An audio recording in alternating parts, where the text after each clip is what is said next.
বচন ছোৱালী ছোৱালী ক'ত যাবা এতিয়া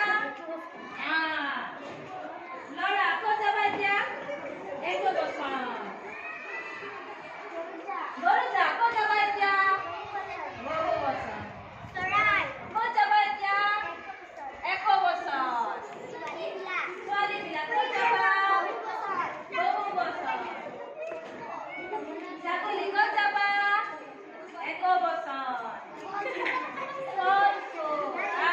আচ্ছা ক'ত যাবা এতিয়া বহু বচন আৰু সকলোৱে বুজি পালা এতিয়া বুজি পাইছানে ছাত্ৰ ছাত্ৰীসকল আচ্ছা মই এতিয়া কৈছো বচনৰ কেইটা ভাগ আছে দুটা ভাগ কি কি এক বচন আৰু বহু বচন এটা বুজোৱাটো হ'ল এক বচন এটাতকে বেছি হলে কি হ'ব বহু বচন ছাত্ৰ ছাত্ৰী বুজি পালা এতিয়া আচ্ছা এতিয়া সকলোৱে এটা ক্লাছ ৰুমলৈ যাওঁ ব'লা